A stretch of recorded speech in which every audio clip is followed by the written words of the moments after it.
Have you ever had one of those mornings when you wake up, look at the clock, and suddenly realize you do not have much time?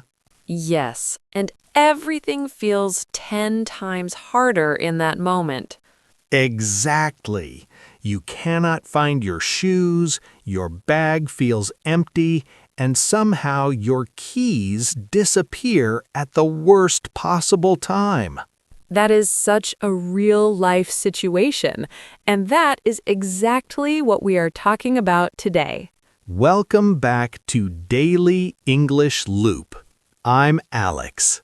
And I'm Lisa. Today's topic is morning routines.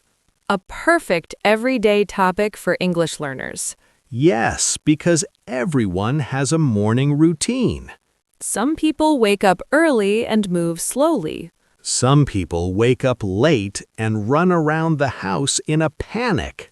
And some people try to be organized but still forget something important. Very true. So in this episode, we are going to talk about a simple morning routine story, useful daily vocabulary, and natural English you can use to describe your own morning. And this topic is especially useful because these are words you can use again and again in real life. Exactly. Words like alarm clock, boots, bag, kitchen, coat, and bus stop are very practical. Also, this kind of topic is great for beginners because you can picture everything clearly in your mind. Yes, and when you can picture the scene, it becomes easier to understand and remember the English. So let's jump right in.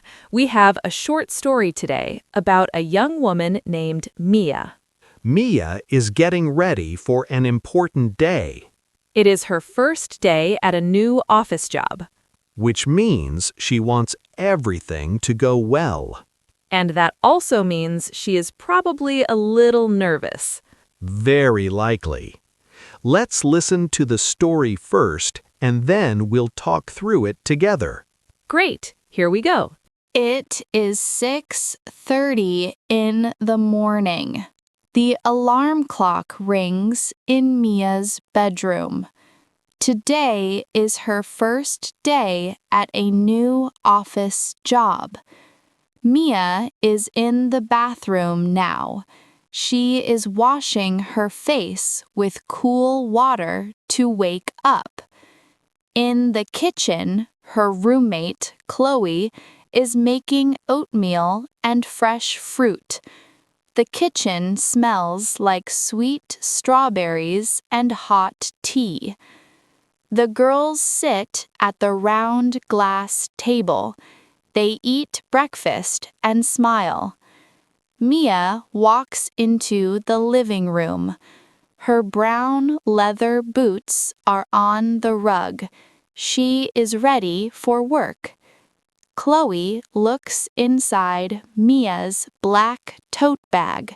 She checks for notebooks and pens. Chloe puts a silver thermos in the bag. It is full of hot green tea for Mia. Oh no, where is Mia's ID badge? Mia and Chloe look under the white armchair. They look behind the tall lamp. They find the badge on the kitchen counter. Now the girls stand by the door. Mia puts on her long gray coat. It is a bit windy outside. Mia walks to the bus stop. It is time for a great first day. I like that story. Me too. It feels simple, clear, and very real. Yes, nothing dramatic, just a normal morning with one small problem.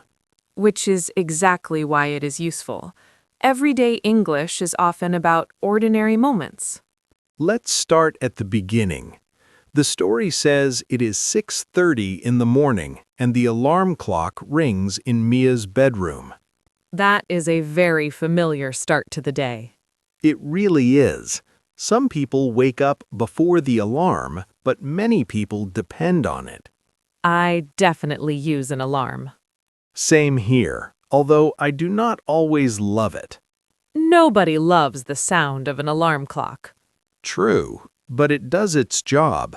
And alarm clock is a very useful phrase for beginners. Yes, you can say, my alarm clock rings at 6:30, or I forgot to set my alarm clock last night. Very natural. Then, Mia goes to the bathroom and washes her face with cool water to wake up. I like that detail because it feels very visual. Yes, you can almost see the water and feel how cold it is. Do you use cool water in the morning? Usually not. I prefer warm water. I understand that. Warm water feels more comfortable. Exactly. Cool water wakes me up, but warm water feels kinder. I sometimes use cool water if I feel very sleepy. So for you, it is like a quick wake-up trick. Yes, exactly. That gives us another useful phrase, wake up. Very important phrase. You can say, I wake up at 7, or coffee helps me wake up. Or, I need 10 minutes to wake up properly. That one is very true for me. I believe you. After that, the story moves into the kitchen and Chloe is making oatmeal and fresh fruit. That sounds like such a calm and healthy breakfast. It does. And the story says the kitchen smells like sweet strawberries and hot tea. That is a lovely image. Very peaceful. I think smell is such an important part of the morning. Definitely. Some people wake up to the smell of coffee. Some people wake up to toast, eggs, or tea. And good smells can really change your mood. Yes, a good morning smell makes the day feel gentler. So let's pause on a few vocabulary words here. We have kitchen, oatmeal, fruit, strawberries, and tea. All very practical words. Also, the phrase smells like. Right. You can say, the kitchen smells like coffee, or my room smells like fresh flowers. Very useful. Then Mia and Chloe sit at the round glass table and eat breakfast together. I like that moment. Me too. It feels warm and friendly. And it reminds us that routines are not only about actions, they are also about atmosphere. Yes, a morning routine can feel rushed and stressful, or calm and supportive. In this story, Chloe makes the morning feel easier for Mia. She does. She's a good roommate. Definitely. Do you usually sit down for breakfast, or do you eat quickly and leave? Honestly, it depends on the day. On a good day, I sit down for a few minutes. And on a bad day? On a bad day, I eat standing in the kitchen. That is very honest. What about you? I prefer sitting down, even if it is only for 10 minutes. It helps me feel more organized. I think that makes sense. Sitting down tells your brain, the day has started, but I am still in control. Exactly. Then the story moves into the living room. Mia's brown leather boots are on the rug. More good vocabulary here. Yes, living room, boots, leather, rug. And also colors. Brown. Right, brown leather boots. That sounds very practical for work, especially if it is a little cold or windy outside. I thought the same thing. Do you usually put your shoes on in the living room? Usually, yes. Sitting down or standing up? Sitting down, definitely. Same. I do not trust my balance that much in the morning. Very reasonable. I also like the phrase put on. That is such an important everyday phrase. Yes, you put on your shoes, put on your coat, put on your glasses. Exactly. Very high-frequency English. Then we get one of the most useful parts of the story, the bag check. Yes. Chloe looks inside Mia's black tote bag to check for notebooks and pens. A tote bag is a great word to know. Definitely. It's a large bag, usually open at the top with two handles. Many people use tote bags for work, school, or shopping. And in this scene, it is clearly Mia's work bag. Right. Chloe checks for notebooks and pens, which means she is helping Mia stay organized. That is such a good morning habit, actually. Checking your bag before you leave? Yes, it saves so much stress later. I agree, because once you leave the house, it is too late. Exactly. Are you good at preparing your bag the night before? Usually, yes. I admire that. Thank you. I try to be that person, but I am not always successful. So sometimes you pack at the last minute? Yes, and that is how problems happen. Such as, Forgetting something important. like your laptop? Yes, that has happened before. That is painful. Very painful. This is why Chloe is the hero of the story. I agree. Then she puts a silver thermos in Mia's bag. Another useful word, thermos. A thermos is a container that keeps drinks hot or cold for a long time. Very common for tea or coffee. I carry one often, especially when the weather is cold. Same. A thermos can make your whole commute better. Very true. And then the problem arrives. Yes, the classic morning problem. Mia cannot find her ID badge. That little card is very important, especially for an office job. Definitely. You may need it to enter the building. Or to prove who you are. Right. And losing something important in the morning is such a universal experience. Everyone has done that. Keys, phone, wallet, glasses, badge. Exactly. In the story, Mia and Chloe look under the white armchair and behind the tall lamp. More nice house vocabulary there. Yes, armchair, lamp, counter. And the phrase look under and look behind. Very useful for beginners. You can say, I looked under the sofa, or the book is behind the chair. Simple and practical. Where do they finally find the badge? On the kitchen counter. Which feels very realistic. It always happens like that. You search everywhere, and the thing is in a very normal place. Yes, it is often not truly lost, it's just not where you expected it to be. Exactly. And counter is a very useful word too. Yes. In a kitchen, the counter is the flat surface where you prepare food or place things. You can say, my keys are on the kitchen counter. Or, I left my phone on the counter. Very good. After that, Mia and Chloe stand by the door and Mia puts on her long gray coat. I like that ending image. Me too. It feels like the morning at home is finished and the outside world is beginning. Yes. The story says it is a bit windy outside, so the coat makes sense. Another useful weather word, windy. Right. Not rainy, not snowy, just a little windy. Then Mia walks to the bus stop. Another high-frequency phrase, bus stop. Very useful if you use public transportation. And finally, it is time for a great first day. A hopeful ending. Yes, she had a few small stressful moments, but she's ready. I think that's what many mornings feel like. A little stress, a little routine, and then you step out the door and begin. Exactly. Let's do a quick review of the most useful vocabulary from the story.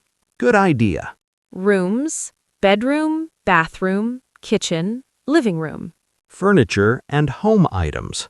Table, rug, armchair, lamp, counter. Personal items, boots, tote bag, notebook, pen, thermos, ID badge, coat.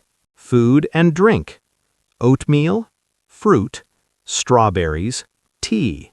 Useful verbs and phrases. Wake up, wash your face, put on, look under, look behind, get ready, leave the house. These are all words you can use to talk about your own life. Which is exactly why this kind of story is so helpful. Yes, it's simple, but it builds real speaking ability. I also think this is a perfect kind of story for repetition practice. I agree. Listening to it once gives you the picture. Listening again makes the words feel more familiar. And after that, you can try speaking. That is a great next step. For example, listeners can talk about their own morning tomorrow. Yes, even short sentences are enough. Like, I wake up at 7. I wash my face. I make tea. I put my laptop in my bag. I look for my keys. I put on my coat. I walk to the bus stop. That kind of simple practice is excellent for beginners. Because it is real language about real actions. Exactly. And when you speak about your own life, the English becomes more personal and easier to remember. I think that is one of the biggest secrets in language learning. Use English for your real life, not only for exercises. Well said. Thank you. Before we finish, let me ask you one question. Okay. What is the one thing you are most likely to lose in the morning? Honestly, my phone.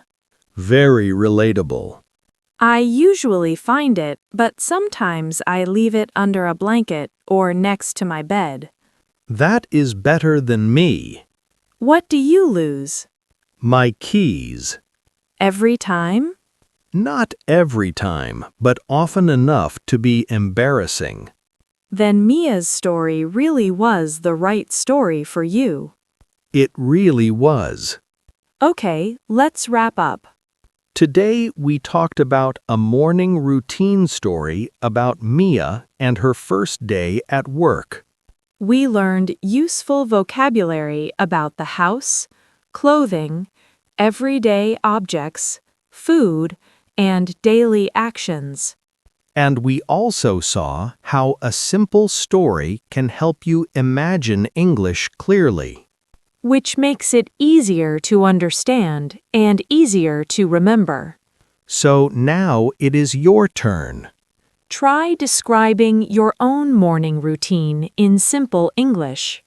Even 5 or 6 short sentences is great practice. And tell us in the comments, what do you usually lose in the morning?